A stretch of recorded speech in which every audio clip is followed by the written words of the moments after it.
Maintenant que nous avons révisé les manipulations algébriques élémentaires que l'on peut faire sur des équations faisant intervenir des réels, nous allons les appliquer pour la résolution d'équations d'ordre 1. Alors pour notre premier exemple, considérons l'équation suivante, 3x plus 2 est égal à 17, et cherchons à déterminer la valeur de x. La première chose que nous allons faire, c'est isoler la quantité 3x en passant le plus 2 de l'autre côté de l'équation. Donc cette équation va être équivalente à 3x, et comme on l'a vu, lorsqu'on passe le plus 2 de l'autre côté, eh bien, il va devenir moins 2. Donc ça va faire 17 moins 2. 17 moins 2 vaut 15, donc 3x est égal à 15. Et maintenant, nous aimerions connaître la quantité x. Donc nous allons nous débarrasser de la multiplication par 3 en la passant de l'autre côté, et ça va donner une division. Donc ça va nous donner x est égal à 15 divisé par 3. Enfin, 15 divisé par 3, lorsque vous faites le calcul, vous obtenez 5. X est égal à 5. Et nous venons de résoudre cette équation en utilisant uniquement des manipulations algébriques élémentaires. Voici un deuxième exemple de résolution que je vous invite à traiter par vous-même avant d'en visualiser la correction.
Alors ici on va résoudre l'équation x divisé par 3 moins 2 est égal à 18.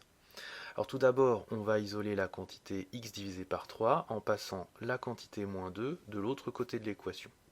Donc ça nous donne que x divisé par 3 est égal à 18 et le moins 2, donc on le passe de l'autre côté, il devient plus 2.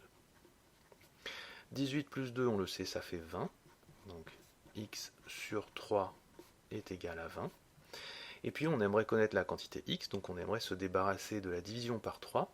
On va donc la passer de l'autre côté, ça va devenir une multiplication par 3.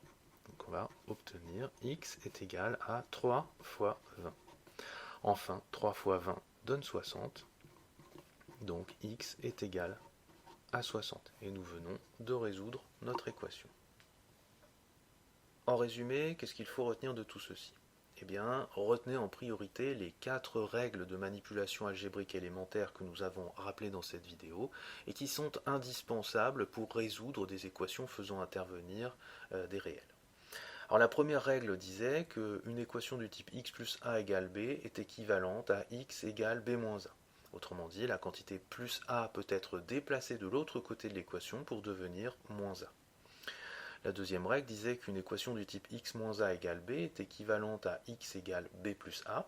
Autrement dit, la quantité moins a peut être déplacée de l'autre côté de l'équation et devenir plus a.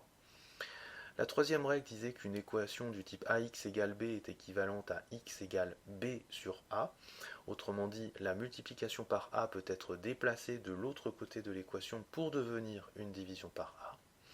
Et enfin, une équation du type x sur a égale b est équivalente à x est égal à a fois b. Autrement dit, la division par a peut être déplacée de l'autre côté de l'équation pour devenir une multiplication par a.